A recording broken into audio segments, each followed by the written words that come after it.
Welcome বন্ধুরা। মুভির শুরুতে আমরা এয়ারপোর্ট দেখতে পাই, যেখানে একজন কাস্টম অফিসার তিনজন এয়ার হোস্টেসকে অ্যারেস্ট করে তাদের সাথে নিয়ে যায়। তাদের তিনজনের নাম ছিল গীতা শেট্টি, দিব্যা রানা আর জাসমিন।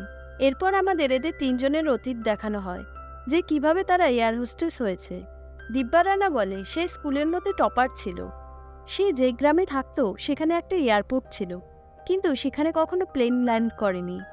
তাই দিব্যার স্বপ্ন ছিল সে বড় হয়ে পাইলট হবে আর ওই এয়ারপোর্টে প্লেন ল্যান্ড করাবে। দিব্যা পাইলট হওয়ার জন্য অনেক পরিশ্রম করে। তার পরিবারের লোক ভেবেছিল দিব্যা পাইলট হবে, তাই তার পড়ার জন্য তার বাবা অনেক টাকা লোন নিয়ে নেয়। কিন্তু দুর্ভাগ্যবশত সে পাইলট হতে পারে না। তার সাহসী কুলায় না যে সে তার বাড়ির লোকজনকে সত্যিটা জানাবে সে পাইলট হতে পারেনি, তাই সে এয়ার হোস্টেস হয়েছে। তার বাড়ির লোকেরা ভাবে দিব্যা একজন পাইলট, আর সে ধীরে ধীরে তার পড়াশোনার জন্য নেওয়া লোনটা শোধ দিচ্ছে। এরপর আমরা গীতা শেট্টির কথা শুনতে পাই। গীতা ও তার স্বামী বেশ ধনী পরিবারের লোক ছিল। তার স্বামীর খুব ভালো রেস্টুরেন্টের ব্যবসা ছিল, কিন্তু শেট্টি পরিবারের ভাইদের বিবাদের জেরে গীতার অর্থনৈতিক অবস্থা খারাপ হয়ে যায়, আর তাকে সংসার চালানোর জন্য এয়ার হোস্টেসের চাকরি করতে হয়। গীতা তার স্বামীকে বলে, আমি এয়ারলাইন্স থেকে পিএফ এর টাকা পেয়ে গেলে আমার চাকরিটা ছেড়ে দেব, আর আমরা দুজনে মিলে গোয়াতে গিয়ে রেস্টুরেন্ট খুলব। এরপর আমরা জাসমিনের অতীত দেখতে পাই। জাসমিনের মা বাবার ডিভোর্স হয়ে যাওয়ার পরে জাসমিন তার দাদুর সাথেই থাকতো। তার দাদু তার খেয়াল রাখত। ধীরে ধীরে জাসমিন বড় হয়। তখন সে বুঝতে পারে তার দাদুর কাছে আর বেশি টাকা পয়সা নেই, তাই সে ব্যবসা করার কথা ভাবে, কিন্তু তার ব্যবসা ফেল করে। তারপর তাকে কেউ এয়ার হোস্টেস হওয়ার কথা বলে। সুন্দরী হওয়ার জন্য সে কোহিনূর এয়ারলাইন্সে এয়ার হোস্টেসের চাকরি পেয়ে যায়। কোহিনূর এয়ারলাইন্সের মালিক হলেন বিজয় বালিয়া। কাস্টম অফিসার বলে তাদের সোনা স্মাগলিং করার অপরাধে অ্যারেস্ট করা হয়েছে। দীপা বলে এই ব্যাপারে আমরা কিছুই জানি না। অফিসার তাদেরকে বলে তোমাদের এসব কাজ করার প্রয়োজন হলো কেন? তাতে আমরা 6 মাস আগের দৃশ্য দেখতে পাই, যেখানে গীতা শেট্টি জিজ্ঞাসা করে আমরা আমাদের মাইনে কবে পাবো। দীপা বলে আমাকে আমার লোনের কিস্তি নিতে হবে। খবরের কাগজে আমরা জানতে পেরেছি কোহিনূর এয়ারলাইন্স দেনায় ডুবে গেছে। গীতা বলে আজ মিত্তালের সাথে কথা হয়েছে, তিনি বলেছেন দিওয়ালির বোনাসের সাথে আমাদের সবার বকেয়া মাইনে দিয়ে দেওয়া হবে। তারপর তারা সবাই প্লেনে তাদের কাজে রওনা দেয়। সেখানে গীতার উপর একজন পাইলট ফিদা ছিল, কিন্তু গীতা তাকে পাত্তা দেয় না। মাসের শেষে তারা তাদের মাইনে পায় না, তবে তারা ডেইলি খরচ বাবদ কিছু টাকা পেত। সেটা তাদের প্রয়োজনের তুলনায় খুবই কম ছিল। জাসমিন এয়ারলাইন্সের একজন কর্মীকেও কিছু কিছু টাকা দিয়ে সাহায্য করত, কারণ জাসমিন জানতো তার টাকার খুব দরকার ছিল। বিরক্ত হয়ে গীতা তাদের ক্রিউয়ের সদস্য রাজবংশীকে একদিন জিজ্ঞাসা করে ঠিক করে বলুন তো আমরা আমাদের মাইনে কবে পাবো। তাতে রাজবংশী বলে এয়ারলাইন্সে এরকম সমস্যা হতেই থাকে, 9/11-এও এইরকমই হয়েছিল। কিছু সময় পরেই আবার সবাই সবার টাকা পয়সা পেয়ে গেছিল। তারা প্লেনে তাদের ডিউটি করছিল, তখন গীতা রাজবংশীকে চা দিতে আসে। সে দেখে রাজবংশী মারা গেছে, তার শ্বাসের টান ছিল। তখন সে তার সঙ্গীদের ডেকে আনে। গীতা রাজবংশীকে কৃত্রিমভাবে শ্বাস প্রক্রিয়া চালু করার জন্য তার জামার বোতামটা খোলে। তখন তাদের চক্ষু চড়ক গাছ হয়ে যায়, কারণ রাজবংশী অনেক সোনার বিস্কুটের স্মাগলিং করছিল। তারা তিনজনে মিলে রাজবংশীকে ক্রিউয়ের সিটে বসাতে যায়।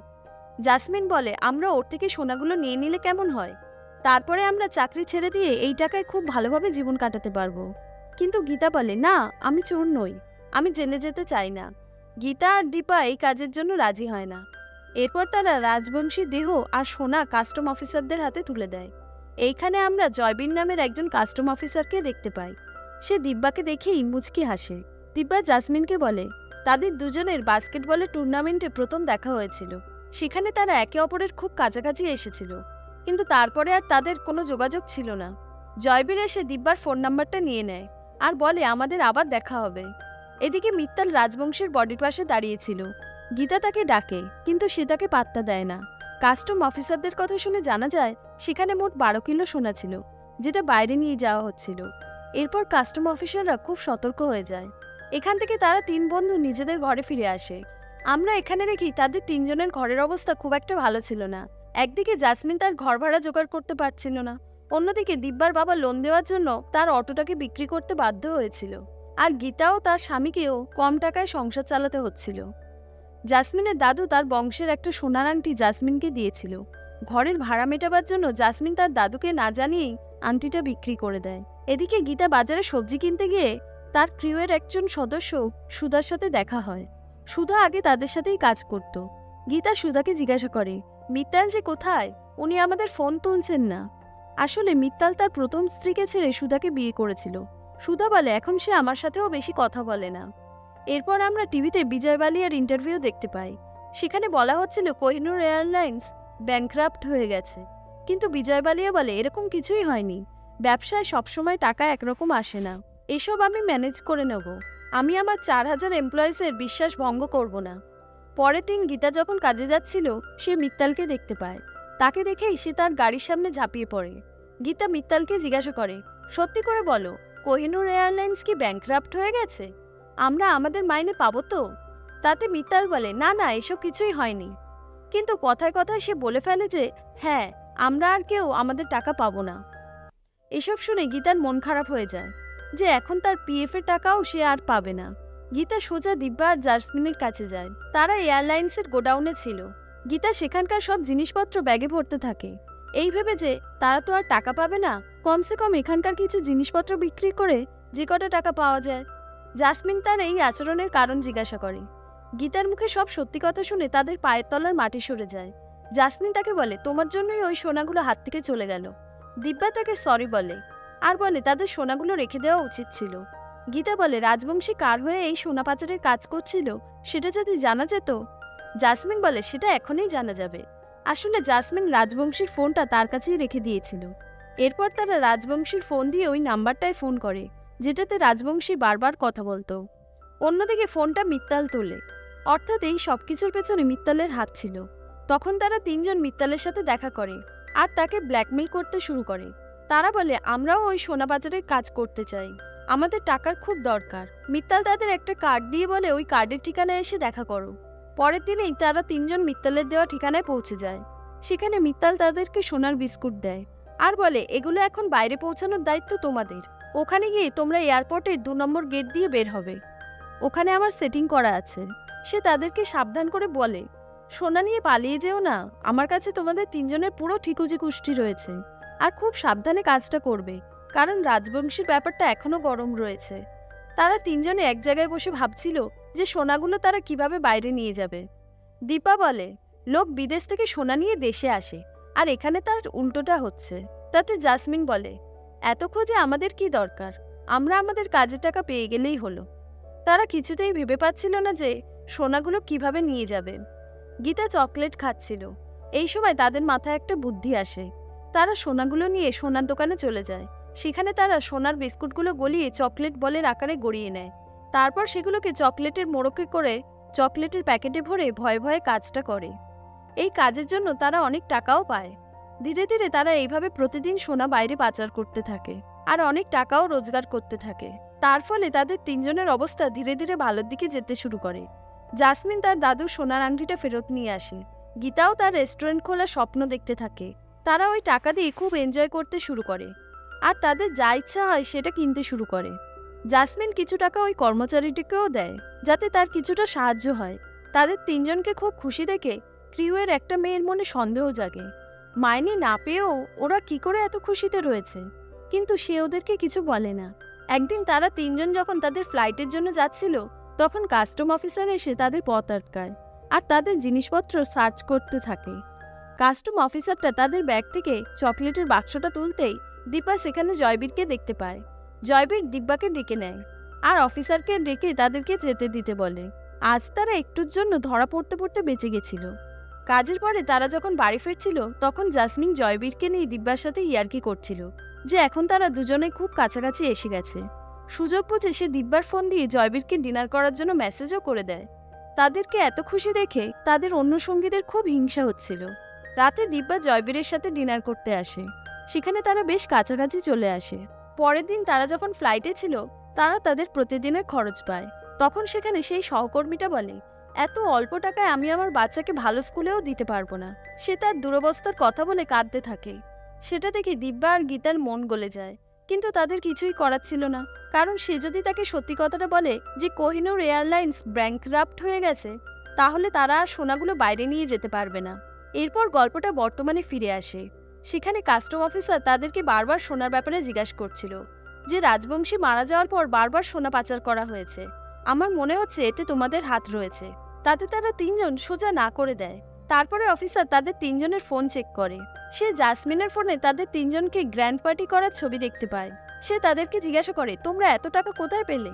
গল্প অতীতে ফিরে যায়, যেখানে তারা তিনজন পার্টি করছিল আর তারা শ্যাম্পেনের বোতল নিয়ে নেশা করে বাড়ি ফিরছিল। তখন দিব্যা তার সেই সহকর্মীর সাথে ধাক্কা খায়। তাকে দেখে তাদের তিনজনের নেশা ছুটে যায়। মেয়েটাও ভাবতে থাকে, এরা এত টাকা কোথা থেকে পাচ্ছে। পরের দিন কাস্টম অফিসারের কাছে কোনো একজনের ফোন আসে। সে খবর পায় আজকের ফ্লাইটে সোনা বাইরে যাচ্ছে। সে কথা সে জয়বীরকে বলে, আর বলে ওই ফোনে এদের তিনজনের নাম বলা হয়েছে। এর পরের দৃশ্য আমরা মুভির শুরুতে দেখেছিলাম, যেখানে কাস্টম অফিসার ওই তিনজনকে অ্যারেস্ট করে নিজের সাথে নিয়ে যায়। এই সময় তিনজনকে তল্লাশি করে অফিসার কিছু খুঁজে পায় না, তাই অফিসারের হেড এসে বলে ওদের যেতে দাও, নয়তো হাঙ্গামা হতে পারে। অফিসারটা রাগে গজগজ করতে করতে বাইরে আসে। সে গীতার ব্যাগ থেকে চকলেটের বাক্স পায়। তখন তার মনে পড়ে এর আগের দিনে তো এদের ব্যাগে চকলেটের বাক্স ছিল। সে তাড়াতাড়ি চকলেটের বাক্সটা বের করে। সেটা দেখে তারা তিনজনে বেশ ভয় পেয়ে যায়। অফিসারটা চকলেটের মোড়ক খুলে সেটা খায়। দেখা যায় সেটা সাধারণ চকলেট। তাতে অফিসারটা আরও রেগে যায়, কারণ তার মনে হয়েছিল এতে সোনা রয়েছে।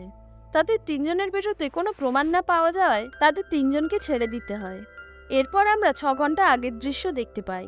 যখন প্লেন ল্যান্ড হওয়ার কথা ছিল তখন ক্যাপ্টেন দিব্যাকে বলেছিল আজ বাড়ি যেতে দেরি হবে, কারণ কাস্টম অফিসাররা চেকিং করছে। তাতে তারা তিনজন ভয় পেয়ে যায় যে আজ তারা ধরা পড়ে যাবে আর তাদের জেল হবে। কিন্তু দিব্যার মাথায় একটা বুদ্ধি আসে। সে সোনাগুলো প্লেনের কেবিনেই লুকিয়ে রাখে, তাই অফিসার তাদের কাছে আর সোনা পায়নি। তারা তিনজন তো বেঁচে যায়, কিন্তু সোনা সমেত প্লেনটা তাদের চোখের সামনে দিয়ে উড়ে চলে যায়, যেগুলো ফেরত পাওয়া মুশকিল ছিল, কারণ তাদের চাকরিতে ডিউটি বারবার পাল্টাতে থাকে। তারা তিনজন বাড়ি যাচ্ছিল, তখন জাসমিন বলে এসব কোমলের কাজ।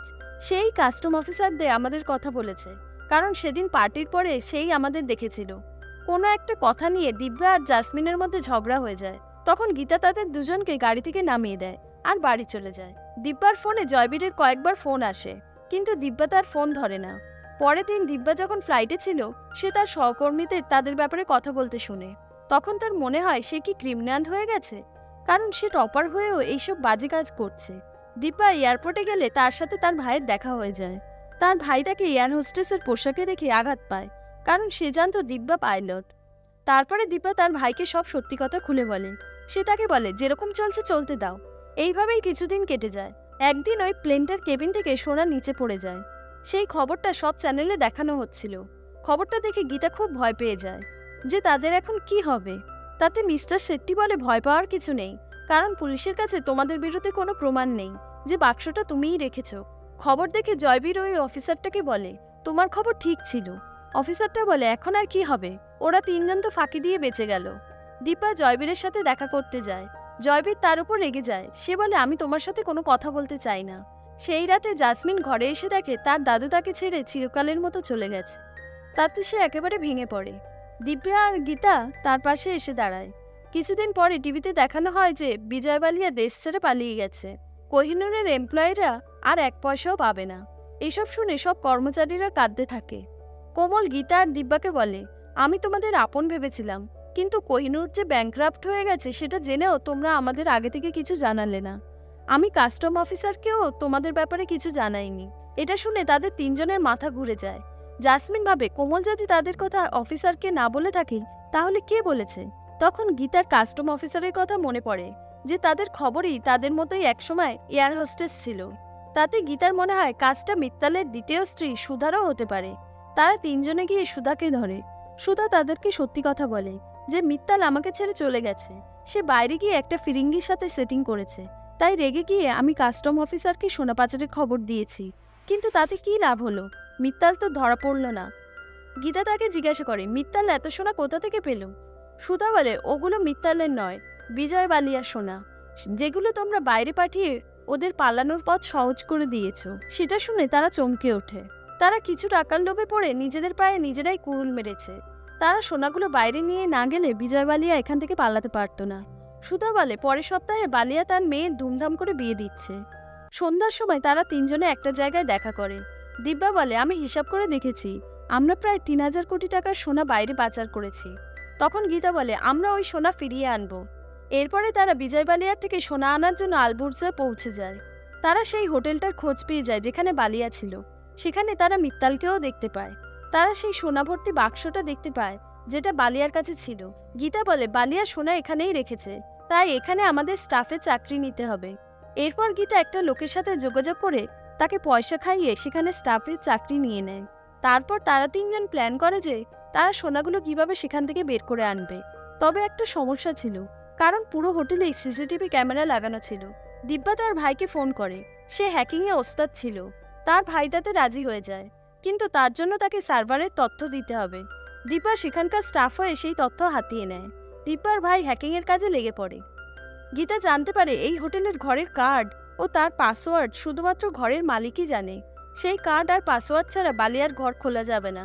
তখন জাসমিন বলে, আমি যদি বালিয়াকে 2 মিনিটের জন্য সামনে পাই তাহলে আমি ওর কার্ড চুরি করে নেব, কিন্তু সে আমাকে তার ধারে কাছেও ঘেঁষতে দেবে না। তবে তাদের মাথায় আরও একটা আইডিয়া আসে। পরের দিন তারা সোজা মিত্তালের সাথে দেখা করতে যায়। তারা মিত্তালকে রাগাতে থাকে যে সব পরিশ্রম তুমি করলে আর সব সোনা বালিয়া নিয়ে নিল। তারা মিত্তালকে 60% কমিশনের লোভ দেখিয়ে বালিয়ার থেকে তার ঘরের কার্ডটা নিয়ে নিতে বলে। তাতে মিত্তাল রাজি হয়ে যায়। বালিয়া মেয়ের বিয়ের জন্য পার্টি দিয়েছিল, সেখানে দিব্যা আর গীতা স্টাফ হয়ে পৌঁছে যায়। আর জাসমিন একটা লোকের সঙ্গে বন্ধুত্ব করে পার্টিতে চলে আসে। তারপর সেখানে তারা কোনোভাবে বালিয়ার থেকে তার ঘরের কার্ডটা নিয়ে নেয়। এদিকে দিব্যা ও তার ভাইয়ের সাহায্যে হোটেলের সব ক্যামেরা খারাপ করে দেয়। তারা তিনজন বালিয়ার ঘরে ঢোকে। তারা ঘরে রাখা বাক্সগুলো খোলে, কিন্তু তাদের মাথা ঘুরে যায়, কারণ বাক্সগুলো খালি ছিল। এই সময় সেখানে বালিয়ার মেয়ে চলে আসে। সে সেখান থেকে পালিয়ে যায়। এই ঘটনার পর তারা তিনজন মন খারাপ করে বসেছিল যে এখন আর তাদের সোনা ফিরিয়ে আনার কোনো পথ খোলা নেই, তাদের বাড়ি ফিরে যাওয়া উচিত।